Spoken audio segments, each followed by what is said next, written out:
"You won't be joining us in Tulum today, Mom. Tyler wants his family only." The message from Rachel, my only daughter, lit up my phone just as I was tightening the strap on my suitcase. For a moment, I couldn't breathe. The morning sun was glinting off the car hood, the wind chimes on my porch were clattering like warning bells, and my entire body went still. I reread the words 3, maybe 4 times, hoping I'd misunderstood. But no, the screen didn't lie. I gripped the phone so tightly my knuckles went white. For weeks, I'd been preparing for this trip. New clothes folded neatly in my suitcase, my hair freshly trimmed and colored. Even a pedicure, the first one I'd had in years. 68 years old, and still fussing over appearances because I wanted to look good for my family. Foolish, maybe, but it mattered to me. Or at least, I thought it did. The sting wasn't just exclusion. It was betrayal layered on top of sacrifice. 3 months earlier, Rachel had called me late at night, her voice cracking with tears. "Mom, we found the perfect house. But the down payment, it's more than we can manage. Could you help us? Just this once?" Of course I'd helped. I always helped. After my husband, Daniel, passed, his life insurance and careful savings left me comfortable. Not wealthy, just secure. And what good was security if I couldn't use it to give my daughter the life she dreamed of? So I wired $90,000 to her and Tyler, and then, when Rachel asked, I agreed to cover their monthly mortgage until Tyler's big promotion came through. Every month since, $3,000 had disappeared from my account. I told myself it was an investment in Rachel's stability, in my grandchildren's future.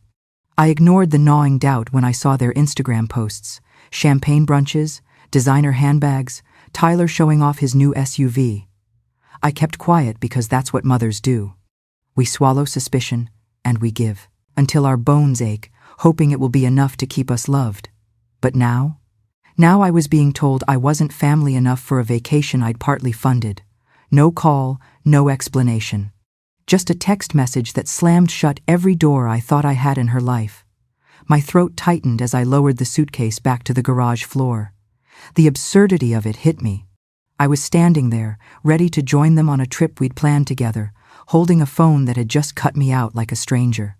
I sat behind the wheel of my car, staring at the driveway until the world blurred. Something cracked inside me, not a clean break, but a fissure deep enough to let the truth seep through.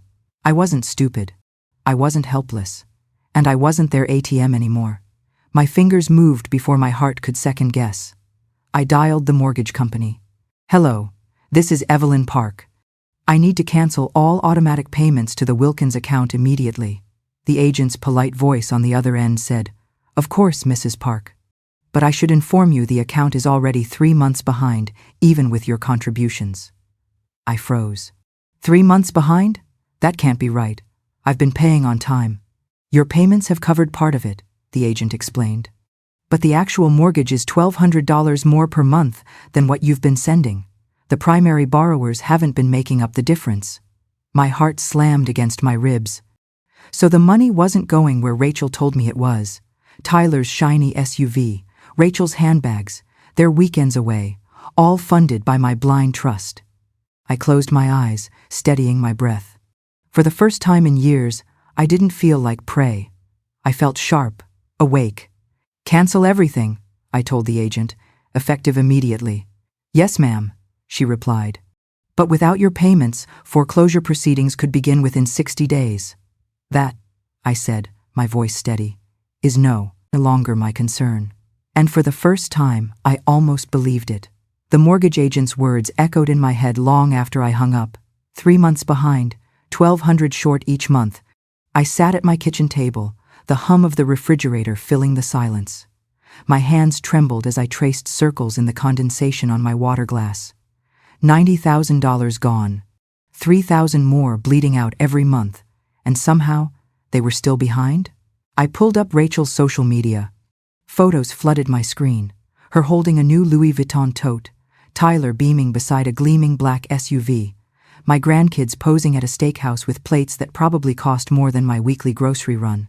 Their smiles looked radiant, carefree, not the faces of people stretched thin by bills.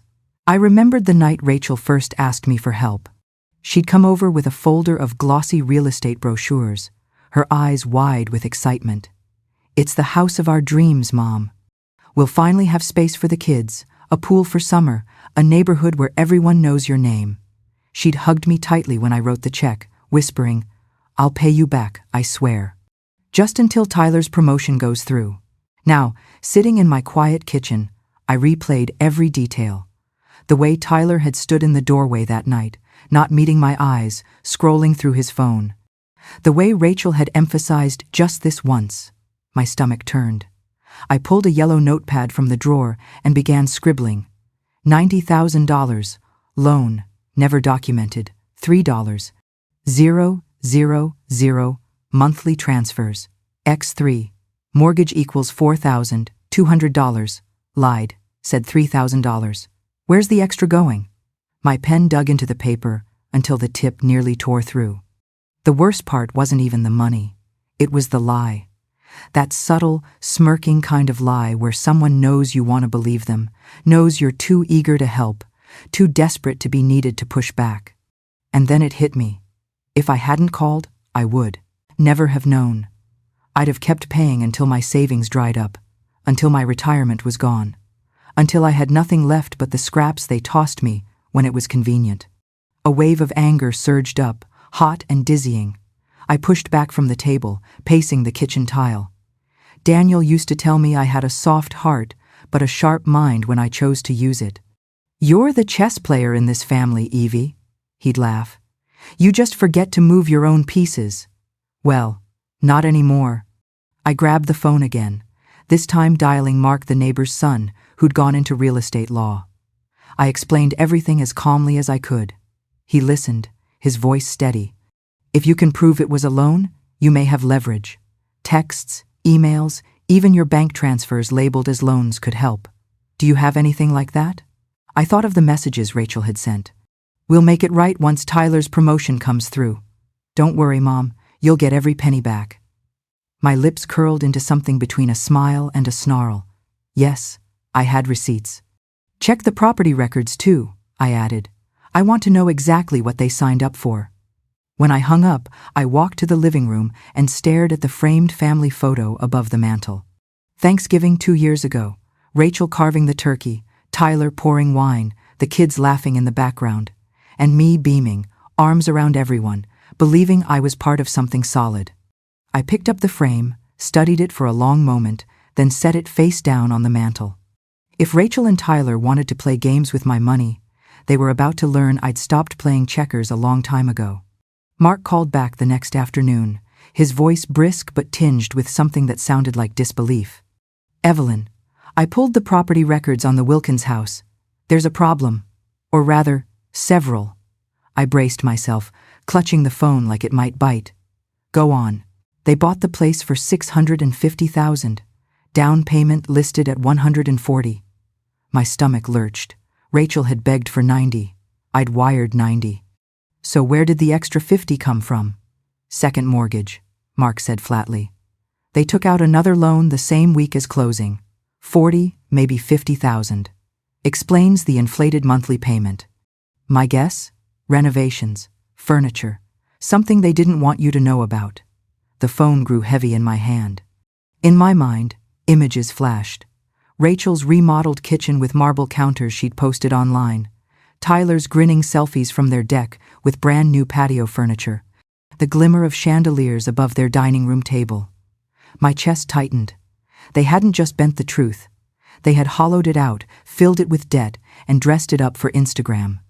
"And Evelyn," Mark added quietly, "if you ever need to prove this wasn't a gift, I hope you've saved your messages."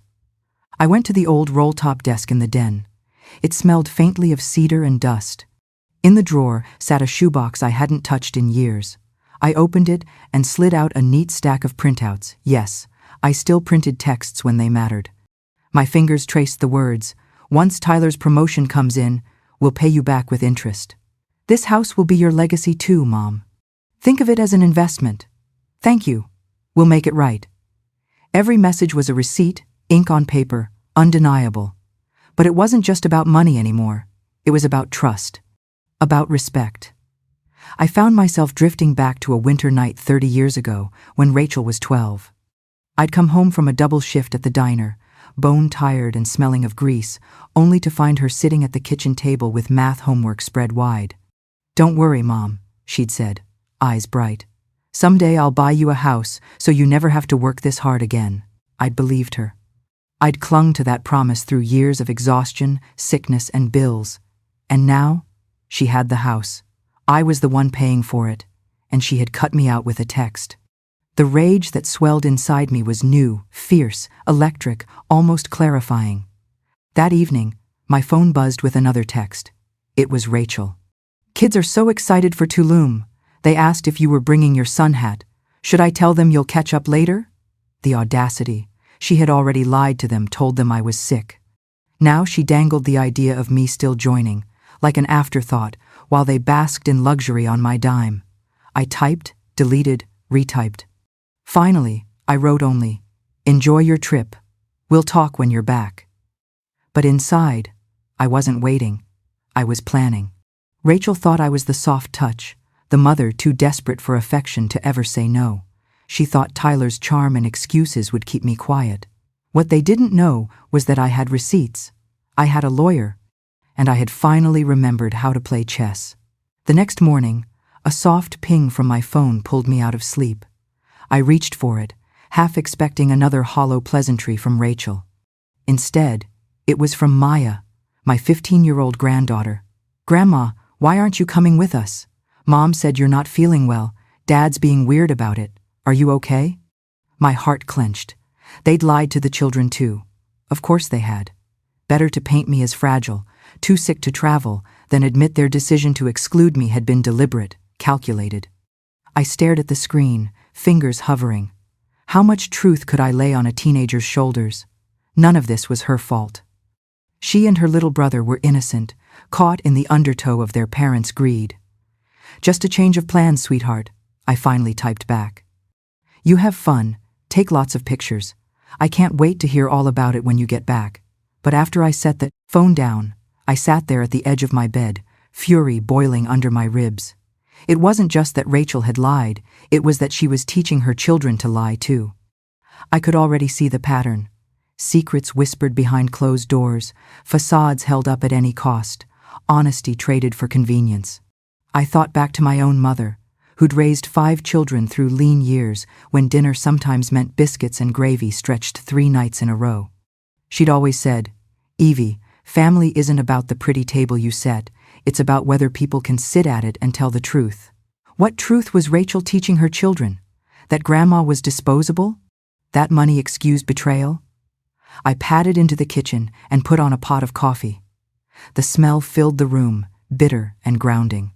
I sat at the table and opened the shoebox of receipts again, thumbing through each message like I was studying evidence in a trial. Which, in a sense, I was. They had made me the villain in their story, the fragile grandmother too delicate to join them, the woman who should be grateful for scraps of attention. But I knew better. I pictured Maya's face, her quiet intelligence. That girl could see through a brick wall. She'd already noticed the strangeness, the way her father avoided questions, the way her mother's explanations never quite lined up. And I thought, if Rachel wants to play this game of family only, then fine. I'll show her what family looks like when the money keeping her lifestyle afloat is mine only. Later that afternoon, I pulled out an old photo album. I traced the pictures of Rachel as a little girl, missing teeth and pigtails, eyes sparkling with the kind of love that once felt unbreakable. The ache was unbearable, love twisted into disappointment, disappointment calcifying into resolve. I dialed Mark again. "Let's say," I began carefully, "that I wanted to do more than just stop payments. Let's say I wanted to be ready when foreclosure hits. How fast can someone step in with a cash offer?" He hesitated. "Mrs. Park, you're talking about buying the very house you helped them into." "Yes," I said, "and I want to be the one standing there with the check when the bank takes it back." They thought I was weak. They thought I'd look the other way. I won't. For a moment, silence stretched between us. Then Mark's voice came back, quiet but firm. 60 days, maybe less if they keep missing payments. If you want this, I'll make sure you're ready. I hung up and looked around my little kitchen, the worn cabinets, the scuffed linoleum, the potted geraniums on the sill. It wasn't much, but it was mine. And I realized I wanted more than revenge. I wanted control. If Rachel thought she could banish me with a text, she was about to learn that every story has a turning point, and I was writing mine right now. 2 days passed in a blur of lists, phone calls, and restless pacing. Every time I closed my eyes, I saw Rachel's smile in those vacation photos, her drink lifted high, sunlight spilling across the turquoise waves. My savings had bought that trip. My trust had bought that smile. Mark's number popped up on my screen late Friday. "Evelyn," he said. I dug deeper into the property records. "You're not going to like this." I braced myself. "Try me." The house cost $650,000. The recorded down payment is $140,000. They told you $90,000. The rest came from a second mortgage of $50,000. On top of that, there's evidence of a home equity line of credit already opened, $60,000. The words hit me like stones. They mortgaged their future before they'd even unpacked. Exactly. Which explains the monthly payment jump. Between the first mortgage, the second, and the HELOC, they're drowning. Without your contributions, they'll be underwater within weeks. I lowered myself into the armchair by the window. Outside, the dogwood tree was in bloom, petals fluttering down like pale confetti. When Daniel was alive, we'd sit out there every spring, sipping iced tea, watching Rachel run through the yard with her jump rope. He used to say, "One day she'll have her own house, Evie, and we'll visit her there." I wondered if he would have seen through her so much sooner than I had. Mark's voice pulled me back. "You asked me about foreclosure. If they miss another 2 payments, the bank could start proceedings. If you want to step in with a cash offer, we should prepare now." "Do it," I said, surprising myself with how steady I sounded. "Line up whatever paperwork you need. If the bank takes it, I'll be waiting with a check." After I hung up, I opened my laptop and began searching my bank records. Every transfer, every memo line. I'd labeled them carefully. Loan for Rachel and Tyler mortgage support. Advance on house loan repay when able. Line after line, each one a quiet witness to my foolish faith. The bitterness welled up again, but this time it came laced with something sharper: determination. That evening, the phone rang. Rachel's voice was high and tight. "Mom," the bank called. "There's some kind of mistake. They said a payment didn't go through. You didn't cancel, did you?" I was arranging roses from my garden into a vase, their petals velvety and crimson. "Funny how beautiful things seemed when you weren't being used." "There's no mistake," I said evenly.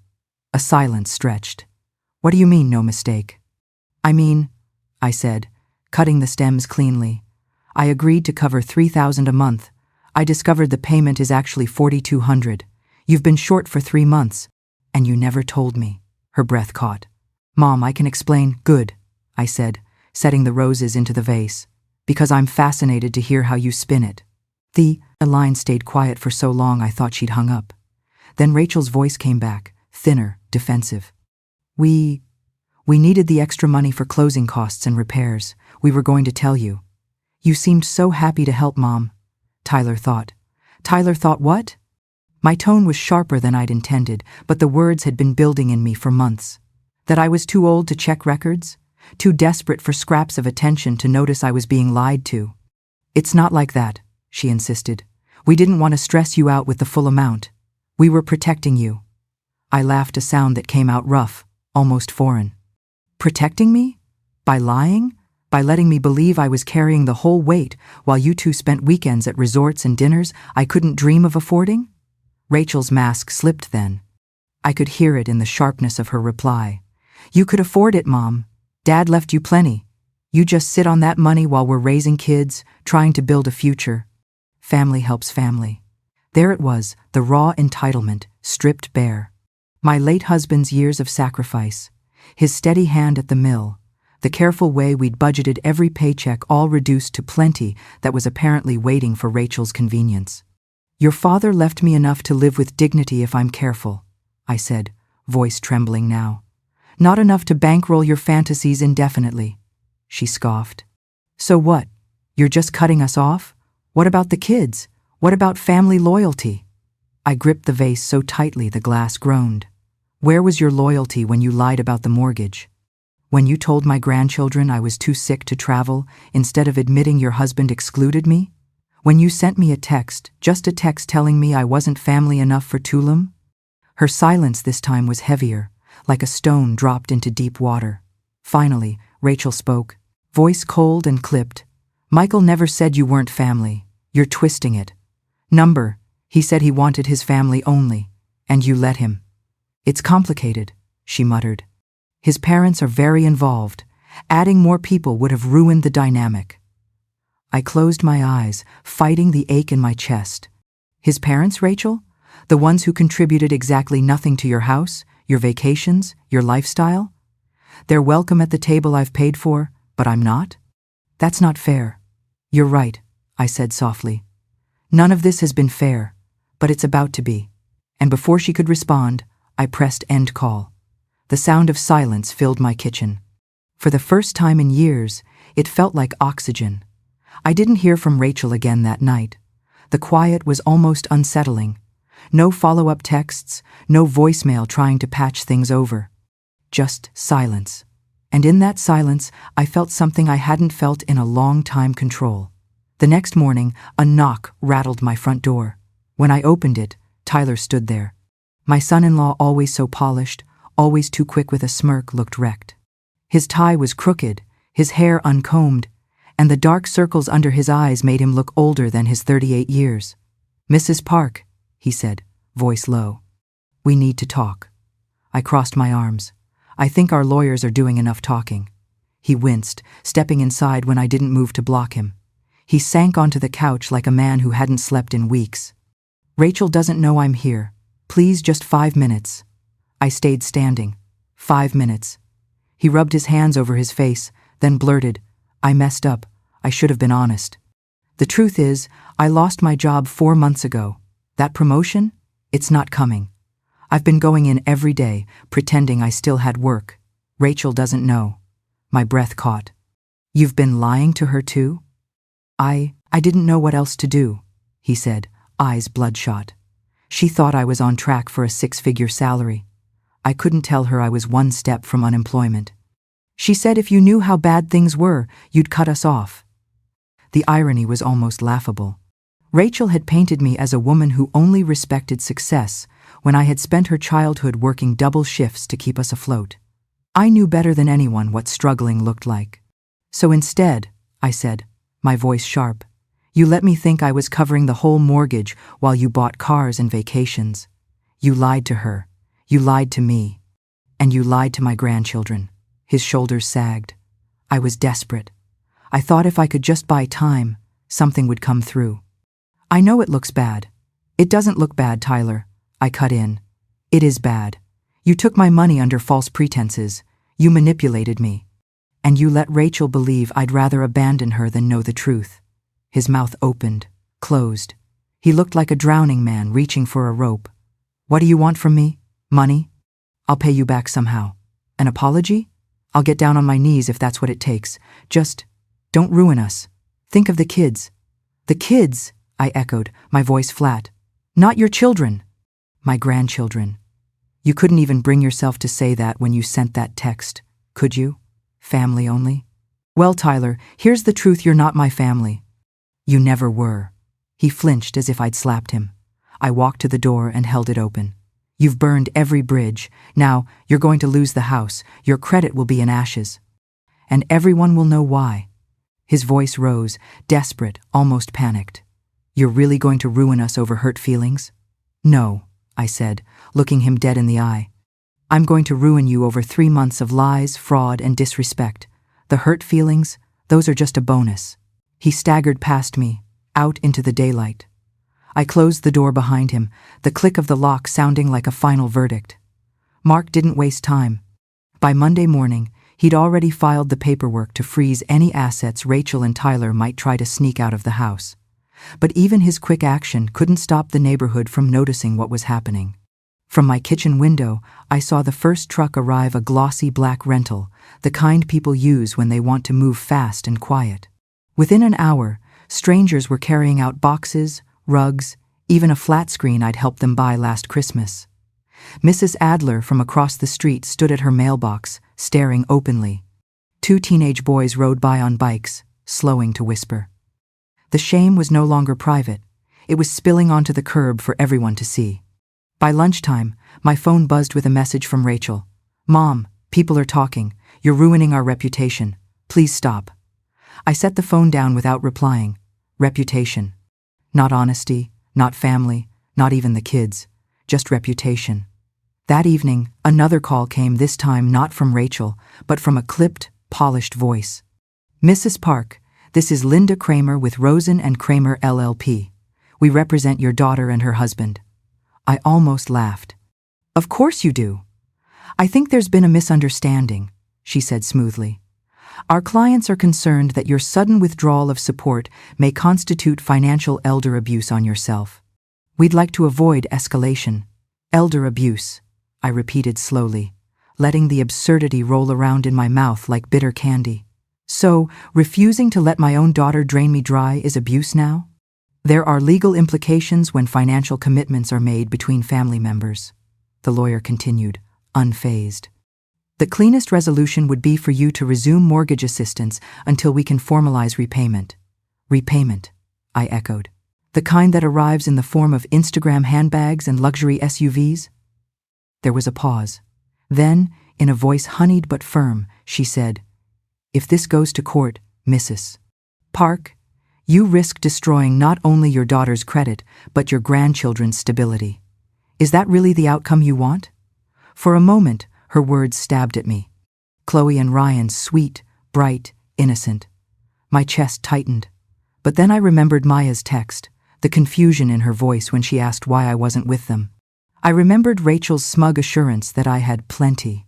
I remembered Tyler's empty eyes when he begged for one more chance. I said slowly, "for my daughter to learn what happens when you treat people like ATM machines instead of family.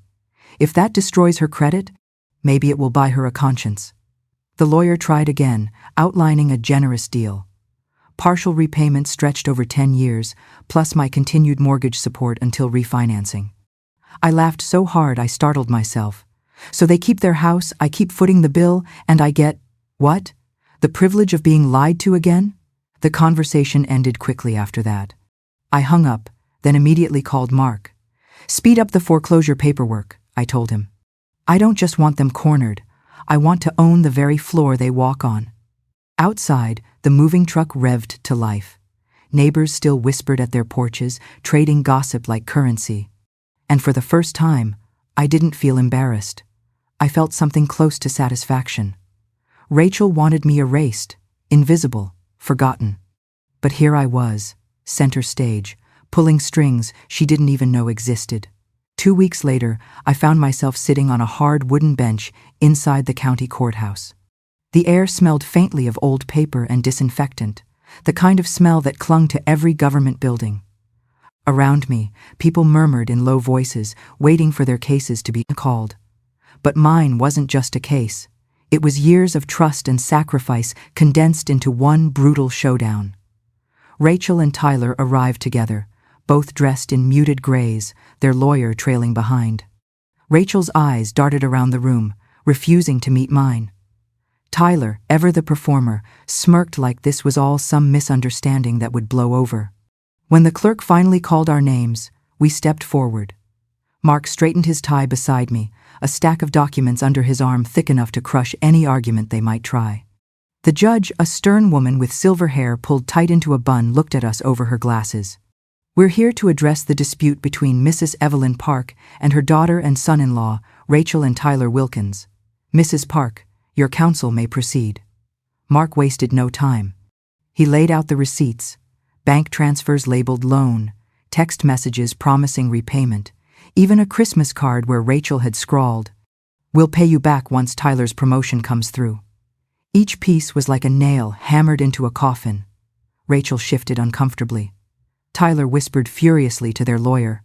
When it was their turn, their attorney tried to paint a different picture, that I'd been generous to a fault, that I'd always said considerate an early inheritance, that now I was twisting my own words. But then came the turning point. Mark held up a color printout of Rachel's Instagram feed photos of her in designer heels, Tyler at the wheel of his SUV, their family toasting with champagne. These posts, he said, were all uploaded during the same months they claimed financial distress. My client was told her support was critical to their survival. Yet here is the evidence of how that money was truly spent. A ripple of whispers moved through the courtroom gallery. Neighbors had shown up, curious. Even a few distant relatives, faces tight with judgment, sat in the back row. I caught Mrs. Adler's sharp profile, leaning in to whisper to someone beside her. The truth wasn't just on record now. It was public. Rachel's cheeks flushed scarlet. She finally met my eyes, and for the first time, I saw something besides entitlement. I saw fear. Tyler, though, leaned forward in his chair, his voice rising. "This is character assassination. We're a family. She's trying to ruin us out of spite." The judge's gavel came down hard. "Order." She peered at him coolly. "What I see is a pattern of financial deception. The evidence is clear." Rachel's shoulders slumped. Tyler sank back, jaw tight. Their lawyer shuffled her papers, already defeated. When we left the courtroom, neighbors avoided their eyes and instead gravitated toward me. "Good for you, Evelyn," Mrs. Adler said quietly. About time somebody stood up to them. It wasn't victory yet, but it was vindication. The whispers had turned, the story was out. For once, I wasn't the one carrying shame. And deep inside, I knew this was just the beginning. The fallout hit faster than I expected. Within a week, the bank filed notice of default. Tyler's swagger evaporated, replaced by frantic calls that I let go to voicemail. Rachel's texts swung wildly, 1 minute begging, the next minute accusing me of betrayal. I didn't respond to either. Then came the breaking point. On a rainy Thursday evening, I heard a soft knock at my door. When I opened it, Maya stood there, her school backpack slung over one shoulder, her cheeks streaked with tears. "Grandma," she whispered, "can I stay here tonight? Mom and Dad, they're fighting all the time." Dad punched a hole in the wall. My heart clenched. I pulled her inside, wrapped her in a blanket, and made hot chocolate. She sat at the table, hands trembling as she clutched the mug. "Ryan's at Jake's house. We couldn't take it anymore. It's like they're breaking apart." I reached across the table, smoothing her damp hair from her forehead. "Sweetheart, none of this is your fault. Do you hear me? None of it." She bit her lip, her eyes searching mine. "Mom says you're trying to steal our house. Is that true?" The question cut deeper than I expected. I took a breath. "Your parents asked me to loan them money. They lied about how much they needed and how they used it. When I found out, I stopped paying. That's why the bank is taking the house. But you and Ryan? You will always have a place with me." Her shoulders sagged in relief. "Really? Even if Mom says we can't?" "You're 15, Maya. Old enough to see the truth. And Ryan's not a baby either. Nobody can stop you from knowing who loves you." She nodded slowly, tears slipping down her cheeks. Then, for the first time in weeks, she smiled, a small, fragile smile, but real. The next day, Rachel stormed into my house, her voice sharp with fury. "Where's my daughter?" "She's upstairs doing homework," I said calmly. "She came here on her own because she was scared." Rachel's eyes flashed. "You're poisoning her against us." "No, Rachel. You did that yourself. You lied about money. You lied about me. And you let Tyler turn our family into a war zone. Don't you dare pin that on me." Her gaze darted to the folder on my counter, Mark's latest update, filled with documents proving every deception. I slid it toward her. "Read it. You lied about the down payment, the mortgage, the loans. Tyler forged tax returns. You've both built your house on sand." Rachel's hands trembled as she flipped through the papers. For the first time, I saw not anger, but something closer to devastation. "I didn't know about the taxes," she whispered. "I thought he was still working." "But you knew about the rest," I said softly. "And when I found out, you didn't apologize. You threatened to keep my grandchildren from me." At that, Maya appeared at the top of the stairs, her voice steady. "Mom, stop. We all know what's going on. You and Dad lied. Grandma didn't." The silence that followed was thick enough to choke on. Rachel looked up at her daughter, eyes wide with shock. "How did it all go so wrong?" she whispered, almost to herself. "It went wrong," I said quietly. The moment lying became easier than telling the truth. The weeks that followed felt like living inside a storm that refused to move on. Every day brought some new revelation, some new unraveling of the life Rachel and Tyler had stitched together with lies. The foreclosure clock ticked louder. Neighbors whispered when moving trucks showed up again, this time hauling out the expensive patio set, the leather sectional, even the grand chandelier Rachel had boasted about online. Tyler swore they were putting things in storage, but everyone knew it was a fire sale in disguise. Mark filed an emergency injunction, freezing assets before they could be whisked away. "If they touch a dime," he told me, "it's contempt of court. Let them try." I wish I could say I felt triumph. But sitting at my kitchen table, watching my granddaughter quietly do her homework in the next room, I felt something heavier, like standing in the rubble of a house you once built with your own hands. One Friday evening, Rachel showed up again, this time without lawyers, without Tyler. She looked smaller, worn down. Her once perfect hair hung limp, and her eyes were swollen from crying. "Mom," she began, voice cracking, "please, help us. We can't breathe. The bills, the lawyers, the judgment, it's crushing us." I stayed silent, waiting. "I'll get a full-time job. I'll pay you back. Just don't let us lose everything." I studied her face, the same face I once leaned over in a hospital bed, the same face that used to light up when I walked into a school play. Somewhere under the bitterness and excuses, that girl still lived. But now she was buried under years of entitlement and avoidance. "What exactly are you asking, Rachel?" I said finally. Her lips trembled. "Buy us more time. Cover the payments until we can get back on our feet. Please, for the kids." My chest tightened at the mention of them. Always the kids, always the shield. "And what about the threats?" I asked quietly. "The day you told me if I didn't keep paying, I'd lose my grandchildren too?" Her eyes filled with tears. I was angry. I didn't mean it. But I remembered the venom in her voice, how coldly those words had landed. And something in me knew, if she were cornered again, she'd use them as leverage. From the hallway, Maya appeared, arms crossed, her gaze steady. "Mom, stop. Grandma's right. You and Dad did this. You can't keep blaming her." Rachel spun toward her, startled. "Maya, you don't understand." "I understand enough," Maya cut in. "You lied to us. You told us Grandma was sick. You told us the house was safe when it wasn't. And now you want her to fix it, when you broke it." The silence that followed was suffocating. Rachel looked between the two of us, her mother and her daughter, and for the first time, I saw shame settle across her face like a shadow. Her voice dropped to a whisper. "What can I do to fix this?" I took a long breath, steadying myself. "Start by telling the truth. To me, to the kids, to yourself. Stop blaming, stop spinning. Just own it." She nodded slowly, but I could tell the words were only seeds, not yet roots. When she left that night, Maya stayed behind. She curled up on my couch, her homework still spread on the coffee table, and said softly, "Grandma, can I live here for a while? At least until they figure themselves out?" I pulled her close, stroking her hair. "Sweetheart, you and Ryan will always have a place with me, no matter what happens." And in that moment, I realized, maybe the real inheritance wasn't money, or houses, or bank accounts. Maybe it was teaching the next generation that truth matters and that love doesn't mean blind obedience.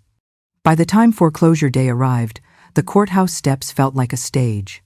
The spring air was crisp, the flag out front snapping in the wind, and every face in the crowd seemed to be waiting for a spectacle. Neighbors, cousins, even a few curious strangers filled the benches inside.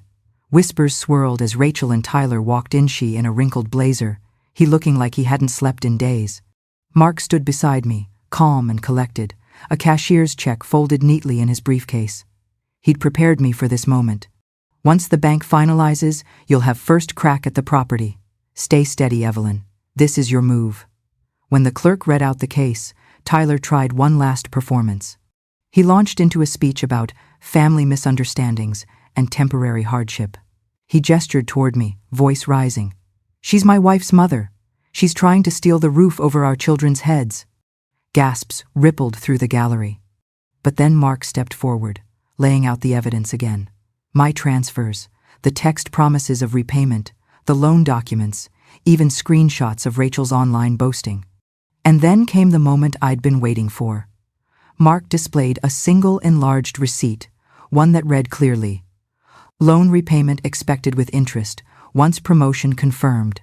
The judge leaned forward, studying it. "This looks less like a gift," she said, "and more like a debt obligation." Rachel shifted in her seat, her face pale. Tyler opened his mouth to argue, but she grabbed his arm. "Stop," she whispered hoarsely, loud enough for me to catch. The ruling was swift. Foreclosure approved, the house to be auctioned, bidders present allowed to make offers. When the gavel came down, my heart thudded in my chest. This was it. The clerk called for bids. The bank opened with the outstanding balance $420,000. Mark rose, steady and sure, and offered exactly that amount on my behalf. Silence fell. No one else moved. No one else wanted a house riddled with liens, whispers of fraud, and 2 owners under investigation. "Sold," the judge declared. "To Mrs. Evelyn Park." It was over in seconds, but the echo filled the room like thunder. As the crowd dispersed, I caught the eyes of Rachel's cousins in the back row, whispering to each other. The story was out now. Not just in documents, but in the mouths of extended family, neighbors, everyone. Rachel and Tyler hadn't just lost their home, they'd lost their facade. Rachel stood frozen, staring at me as though I'd turned into a stranger. Tyler muttered something bitter under his breath, but no one cared anymore. I didn't gloat. I didn't smile. I simply gathered my papers, slipped my arm through Mark's, and walked out into the sunlight. For the first time in years, I wasn't the one being used, dismissed, or lied to. I was the one holding the keys. The weeks after the foreclosure were a blur of paperwork, packing, and silence from Rachel. Tyler, meanwhile, was busy digging his own grave. Investigators discovered he'd falsified tax returns, claimed income long after his termination, and opened credit lines in his deceased father's name. Fraud wasn't just circling him, it had him by the throat. I moved into the house quietly, with Mark handling the keys. The irony wasn't lost on me. I now owned the very home they had used to humiliate me. The home Rachel once called her forever dream. The pool glittered in the backyard. The kitchen, with its marble counters, gleamed under the lights. I ran my hands across them, feeling no guilt. This time, it was truly mine. Maya and Ryan came to stay with me full-time after a shouting match between their parents ended with a police call from a brassy neighbor. Rachel had tried to argue, but the court decided stability mattered more than appearances, and stability meant my home, not theirs. For the first time in years, the children thrived. Maya joined the school theater program and landed a lead role. Ryan's grades shot up once the chaos was gone. They filled the house with laughter again, the kind I hadn't heard since Daniel was alive.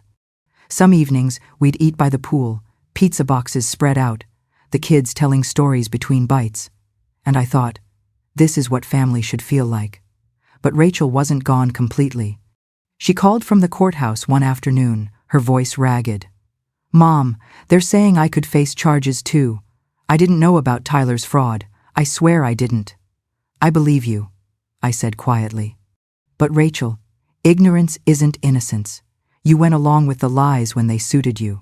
Now you'll have to prove you weren't part of the rest." She started crying. "I don't want to lose my kids." "You nearly did," I reminded her, "and not because of me, because of the choices you made with Tyler." The silence stretched. Then, in a smaller voice, "Are they okay?" I glanced at Maya in the backyard, laughing as she rehearsed lines with her friend. Ryan kicked a soccer ball across the grass. "They're better than okay. They're safe." Rachel exhaled shakily. "Thank you for taking care of them, even after everything." For the first time in months, her voice carried no entitlement, no excuses, just a daughter reaching for her mother. When I hung up, I sat at the kitchen island, listening to the kids' laughter drift in through the open window. The revenge had been sweet, yes. But the real victory was this: Two children growing up in truth instead of lies. Summer settled in, and with it came something I hadn't felt in years: peace. The house, my house, now buzzed with life. Maya practiced her lines for the school play-in. The living room, her voice echoing with confidence. Ryan sprawled across the patio table, sketching soccer plays in his notebook. The pool glittered in the late afternoon sun, and sometimes, in those quiet moments, I could almost hear Daniel's voice. "You did right by them, Evie. You finally took the wheel." But Rachel was never far from my mind. She called from the correctional facility after her sentencing, 18 months in minimum security. Her tone was softer, stripped of the sharp edges that had once sliced into me so easily. "Mom," she said quietly, "I'm sorry. For all of it. For the lies, for letting Tyler, for letting everything come between us." I closed my eyes, letting her words sink in. I dreamed of hearing them, but when they came, they felt fragile, like glass that could shatter with one careless move. "I accept your apology," I said slowly. "But Rachel, forgiveness isn't the same as forgetting. Trust is like a bone, it can heal, but it's never as strong as it was before." She sniffled. "I'll prove myself to you. I promise." "We'll see," I told her. And I meant it. Meanwhile, I began to rebuild more than just my life. I rebuilt my community. I started a garden club with a few neighbors, planting vegetables and herbs in the backyard. Mrs. Adler brought over tomatoes, and soon we had a weekly gathering. Laughter filled spaces that once held secrets. One afternoon at church, I met Henry, a widower with kind eyes and a laugh that reached his shoulders. He admired my resilience, called me remarkable. At first, I brushed him off, but over time, I found myself looking forward to our talks, our walks after Sunday service. Maybe, I thought, it wasn't too late for companionship. The children noticed the change in me. "Grandma, you smile more now," Ryan said one evening as we grilled burgers by the pool. "You even hum when you cook." I chuckled, ruffling his hair. "That's what happens when you finally stop letting people take advantage of you." Maya looked at me, her expression older than her years. "Do you think Mom will ever change?" I paused, watching the sun dip behind the trees. "I think people can change if they want it bad enough. But change isn't words, Maya. It's what you do when no one's watching." That night, I walked into the kitchen and looked at the frame I'd hung above the counter. Inside, it was the text that had started it all. "You won't be joining us. Tyler wants his family only." I didn't keep it as a wound. I kept it as a reminder that sometimes the most painful rejection is the beginning of your freedom. 6 months after the gavel fell, the house had transformed. Not just the walls or the furniture, though I'd stripped it of Rachel's pretentious decor and filled it with the simple, warm things I loved. No, the transformation was deeper. It was in the air, the laughter, the quiet assurance that the chaos had ended. Maya thrived in her school play, her voice carrying across the auditorium, clear and strong. Ryan made the honor roll, his teachers praising his focus and maturity. I sat in the front row for both milestones, clapping until my hands stung, my chest swelling with a pride so pure it almost hurt. Rachel still called from prison. Sometimes she cried, sometimes she was quiet, sometimes she tried to bargain for forgiveness she hadn't yet earned. I listened. I didn't hang up, but I didn't rescue her either. Some lessons had to be lived all the way through. One Saturday afternoon, I found myself sitting by the pool with Maya and Ryan. The sun shimmered across the water, turning their laughter into music. I poured lemonade into mason jars while Ryan chased the dog along the fence line. Maya stretched out on a lounge chair, scribbling notes for her next audition. "This place feels different now," Maya said softly, almost to herself. I smiled, passing her a glass. "That's because it's ours. Not built on lies, not borrowed against someone else's future, just ours." She looked at me, her eyes far older than her years. "Grandma, do you think Mom will ever really change?" I sighed, watching the ripples shimmer on the water. "Maybe, maybe not. But change isn't about promises. It's about what you do when nobody's looking." She nodded, thoughtful. And I realized that the best inheritance I could leave her wasn't money or a house, it was the truth. The lesson that love without respect is manipulation. That family isn't the people who demand loyalty, it's the ones who earn it. That evening, I walked into the kitchen and looked at the frame above the counter. Inside it was the text that had once gutted me. You won't be joining us. Tyler wants his family only. Now, it made me smile. Because that message had set me free. It had shown me who I was to them and forced me to decide who I wanted to be for myself. And in that decision, I'd found my real family. The pool sparkled outside, waiting for another summer day. My grandchildren were safe, laughing, dreaming. My heart was steady. Sometimes the best revenge isn't shouting or fighting. Sometimes it's simply refusing to be taken advantage of ever again. And that, I thought as I turned off the kitchen light, was the real legacy I'd leave behind.